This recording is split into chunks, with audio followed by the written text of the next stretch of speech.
Bismillahirrahmanirrahim. Assalamualaikum warahmatullahi wabarakatuh. Alhamdulillah, Abi Umi semua di channel Insan Thamara Khas Bitung. Sebelumnya kami dari Insan Thamara Khas Bitung mengucapkan duka yang mendalam bagi para korban musibah saudara sama muslim kita di 3 provinsi, di Aceh, di Sumatera Utara, dan di Sumatera Barat. Mudah-mudahan korban yang meninggal ditempatkan di sisi yang terbaik, di sisi Allah, dan keluarga yang ditinggalkan semoga diberi ketabahan. Dan pada kesempatan kali ini terkait juga akhir tahun, dan mudah-mudahan kita juga senantiasa tetap diberikan kesehatan. Di kesempatan Tanya Pakar kali ini kita akan berbincang, berdiskusi, dan minta nasihat dari Masya Allah sosok yang luar biasa. Jadi saksikan pada kesempatan sesi rubrik Tanya Pakar.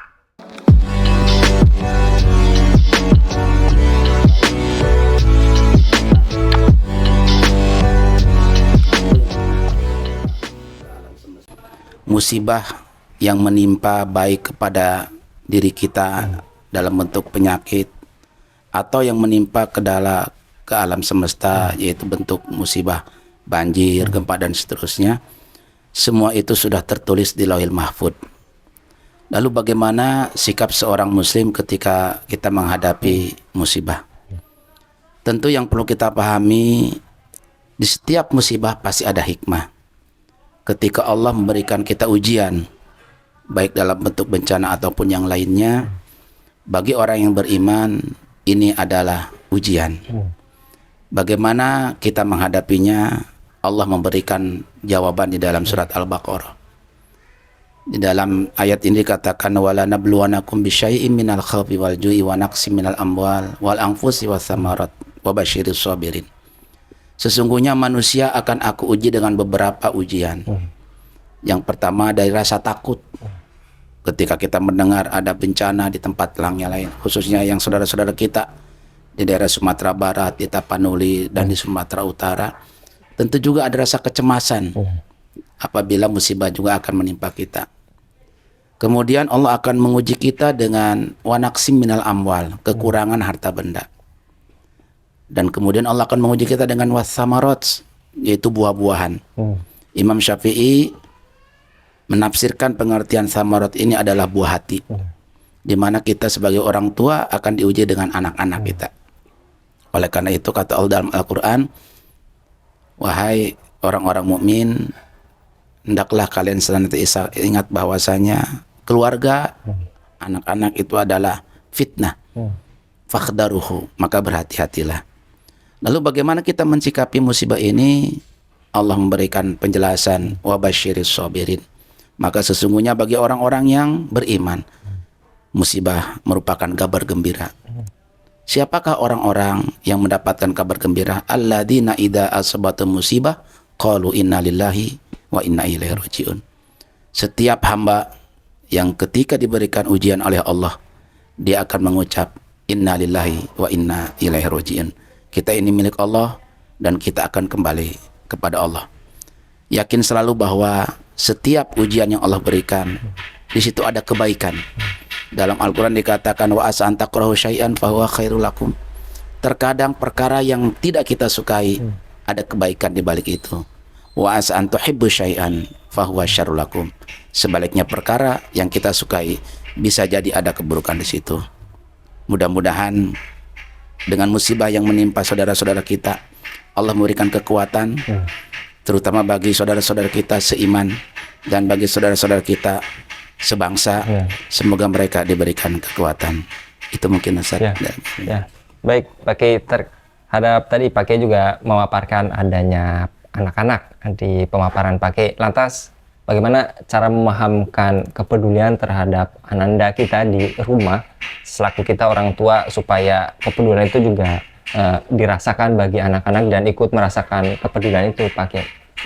Di dalam kitab Tarbiyatul Aulad, bagaimana baginda Rasulullah SAW orang yang kita ikuti sebagai suri tauladan, di mana beliau mendidik anak-anaknya dengan pendidikan yang baik dan benar.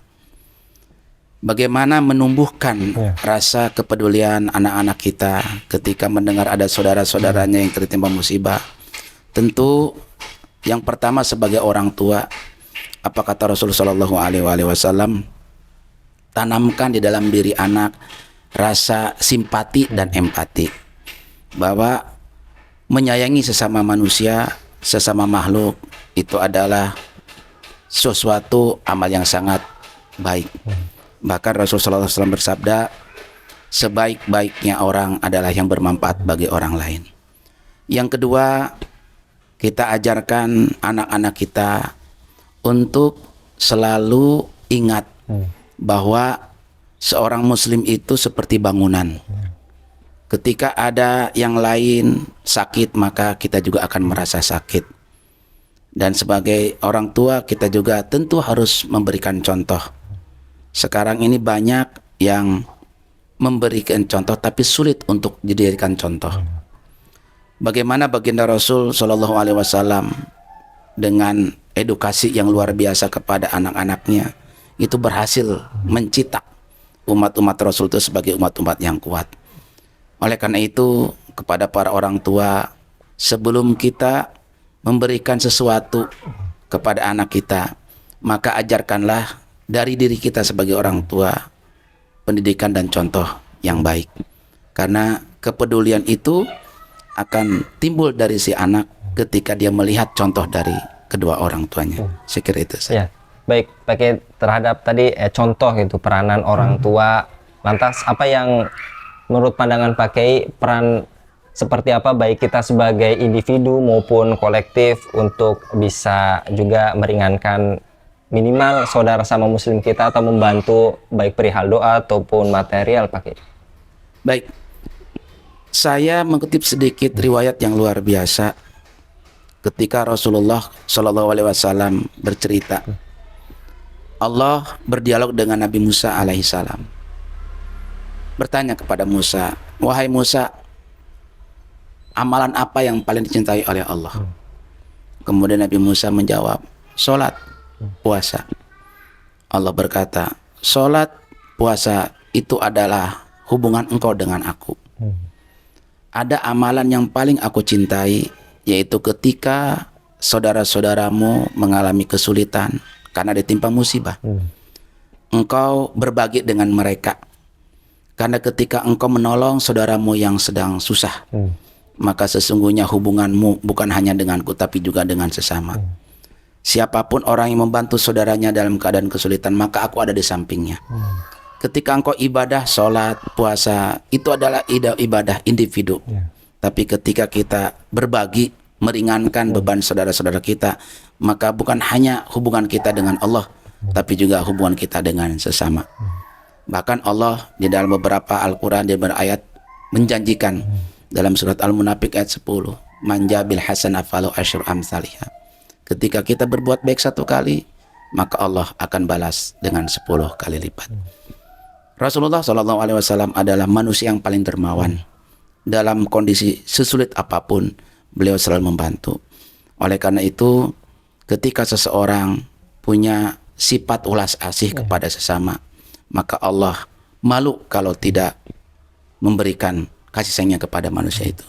Begitu saja. Ya, Masya Allah, pakai kepedulian kita memang tidak dipandang bisa jadi saat banyak gitu pakai, ataupun tadi yang juga pakai sampaikan bisa jadi dalam keadaan yang kita bilang cukup saja gitu pakai, tapi memang juga harus saling peduli gitu pakai. Lantas dan terakhir pakai nasihat dari pakai kira-kira untuk para korban yang juga terdampak misalnya, ataupun kita yang secara jarak jauh tapi memang tadi pakai juga sampaikan kita memang saudara sama muslim untuk tetap tabah, kemudian juga tetap husnuzon pakai. Kepada saudara-saudaraku yang sedang ditimpa musibah, yakinlah bahwa Allah sedang menurunkan rahmatnya. Itulah cara Allah ingin dekat dengan hambanya. Ada sahabat Rasulullah yang bernama Husain bin Imran. Dia sakit 30 tahun tidak bisa bangkit.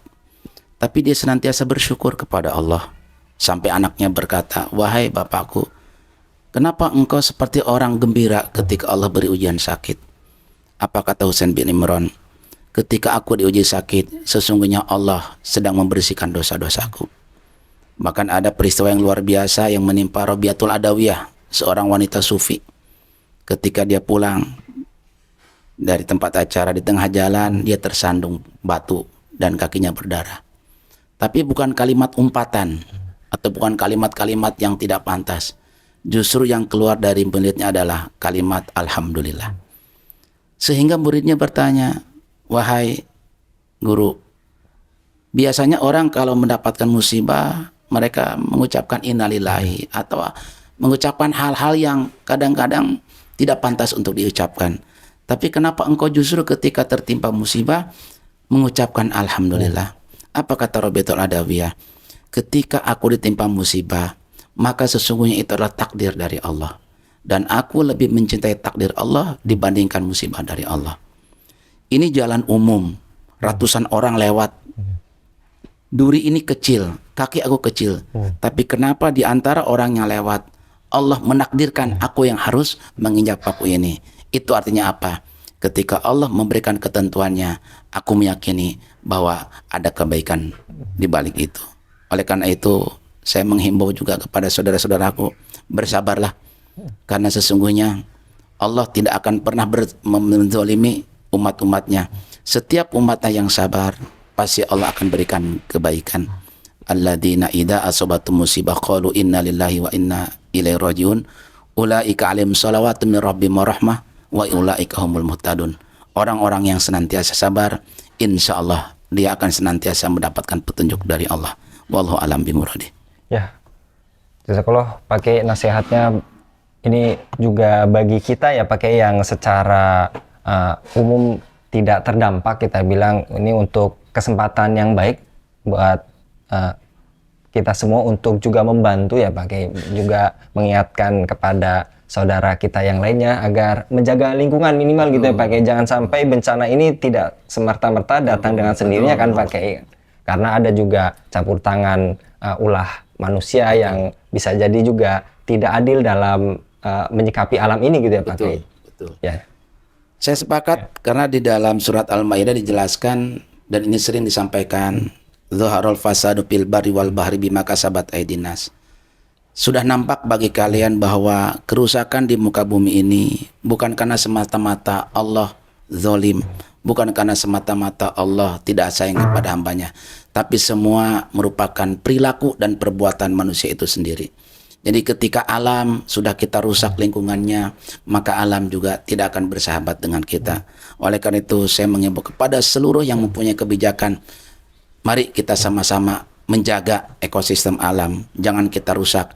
Karena kalau alam sudah kita rusak, maka dampaknya juga akan kembali kepada manusia itu sendiri. Saya kira itu, Ustaz. Ya, Masya Allah, pakai ini peringatan bagi kita bersama. Mudah-mudahan tadi yang disampaikan dari guru kita, Pak Kiai Ending, juga menjadi catatan bagi kita bersama untuk senantiasa kepedulian sesama muslim memang juga harus ditingkatkan, dan juga kita mendoakan mudah-mudahan saudara sama muslim kita baik yang ada di belahan bumi manapun, yang bila mana hari ini masih juga dalam cobaan kesehatan ya, pakai kita juga mudah-mudahan mendoakan mudah-mudahan lekas sembuh, dan juga kita juga mendoakan semoga saudara sama muslim kita yang bisa jadi hari ini masih dicoba ujian dalam ekonomi ya, pakai kita juga mudah-mudahan mendoakan semoga diberikan rezeki yang berlimpah lagi halal. Dan kita tutup pada kesempatan kali ini dengan Masya Allah, kita ucapkan jazakallah pakai sekali lagi untuk kesempatannya. Mudah-mudahan pakai juga senantiasa dilindungi oleh Allah dalam setiap aktivitasnya dan diberikan keberkahan yang gitu pakai untuk ilmunya.